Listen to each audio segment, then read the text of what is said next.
Shalom dan selamat berjumpa kembali dalam acara renungan dan doa untuk edisi Selasa 13 September 2022. Bacaan hari ini dari kitab 2 Petrus 3 ayat 1 sampai 13 dan saya akan membacakan ayatnya yang ke-9 dan 10. Sebelum membaca dan mendengarkan renungan, mari berdoa. Tuhan, kami bersyukur atas hari yang baru ini dengan segala berkat yang Tuhan anugerahkan bagi setiap kami. Dan kami menyediakan waktu, hati kami, pikiran kami, tubuh kami untuk menyembah Tuhan. Menjadikan sebagai persembahan yang hidup bagi Tuhan. Kami mau membaca dan merenungkan firman Tuhan, berkatilah kami dan kuasa Roh Kudus mampukan kami untuk memahaminya dan memeliharanya. Ampuni dosa kami dan berfirmanlah ya Tuhan, kami telah siap mendengar. Di dalam nama Tuhan Yesus Kristus kami berdoa. Amin. Firman Tuhan berbunyi, Tuhan tidak lalai menepati janjinya sekalipun ada orang yang menganggapnya sebagai kelalaian. Tetapi ia sabar terhadap kamu, karena ia menghendaki supaya jangan ada yang binasa, melainkan supaya semua orang berbalik dan bertobat. Tetapi hari Tuhan akan tiba seperti pencuri. Pada hari itu, langit akan lenyap dengan gemuruh yang sangat dahsyat, dan unsur-unsur dunia akan hangus dalam nyala api. Dan bumi dan segala yang ada di atasnya akan hilang lenyap. Demikian bacaan firman Tuhan dan tema hari ini, pasti akan datang. Dalam bahasa Toraja, Manasa Indanglah Sai. Saudara-saudara yang dikasihi Tuhan,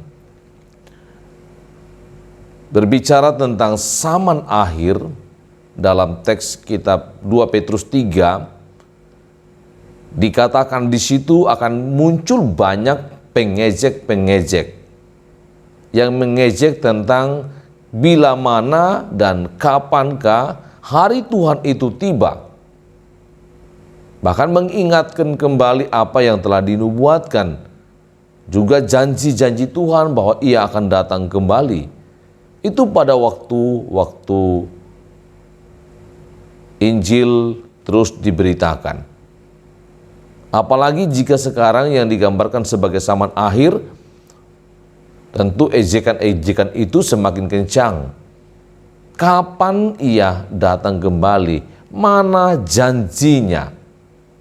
Karena itu Petrus menulis dan mengingatkan umat bahwa dia akan datang kembali. Kedatangannya itu seperti seorang pencuri. Tidak ada yang tahu kapan dan bila mana pencuri itu datang. Telah digambarkan bahwa ketika dia datang kembali, ia akan menghancurkan unsur-unsur dunia dengan nyala api. Dan bumi dan segala yang di atasnya akan hilang lenyap. Tetapi janji kedatangannya itu bahwa ia ingin orang-orang yang berdosa itu berbalik. Karena ia menghendaki supaya umatnya itu, ciptaannya itu tidak binasa. Karena itu diingatkan kepada umat untuk tetap setia, untuk tetap waspada, tetap berjaga-jaga, karena kedatangan Tuhan itu seperti pencuri. Ketika ia datang, ia ingin sekali umatnya itu didapatinya tetap setia.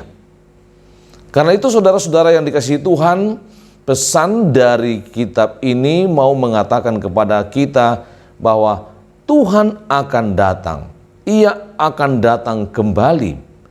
Karena itu sambil menanti kedatangannya, yang kedatangannya seperti pencuri, kita harus berusaha supaya kita kedapatan tak bercacat dan tak bernoda di hadapannya dalam perdamaian dengan Dia.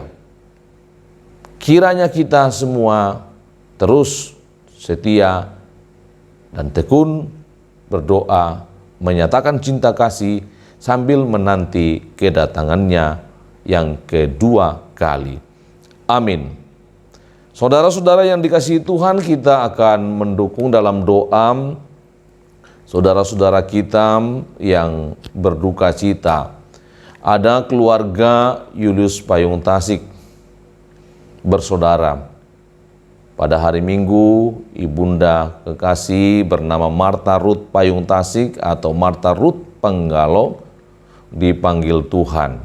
Rencana jenazah dimakamkan pada hari Rabu mendatang.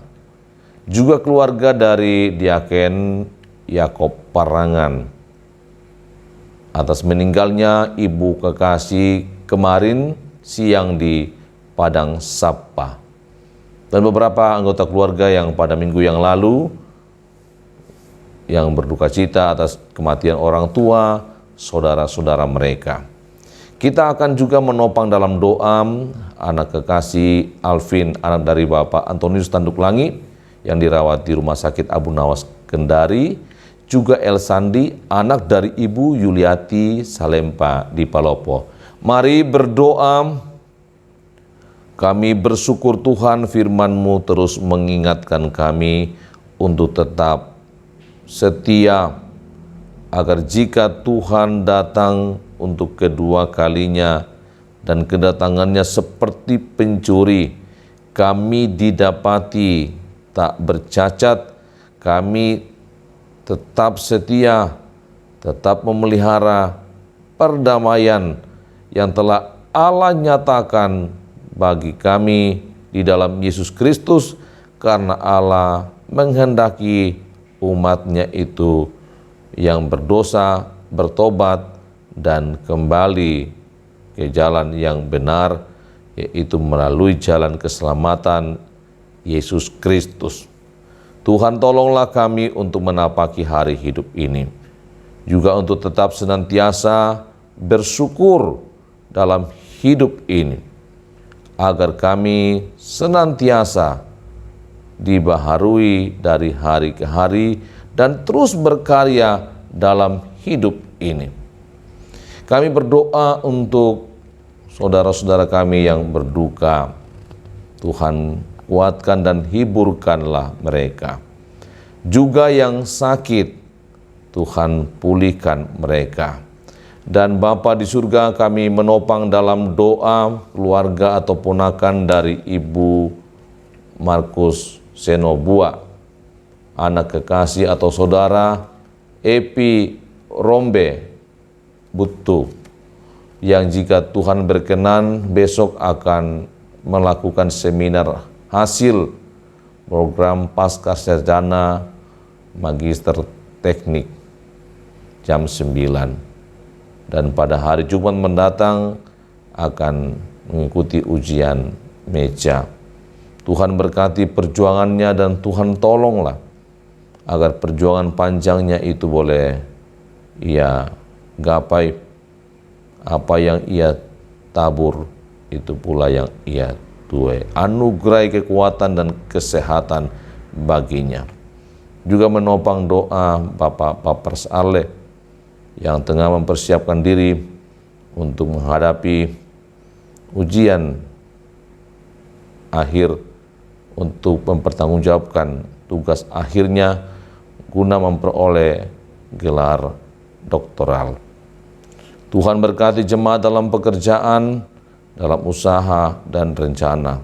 Kegiatan-kegiatan jemaat juga Tuhan berkati agar setiap jemaat boleh menikmati suasana persekutuan dalam ibadah keluarga yang dilakukan sepanjang hari ini.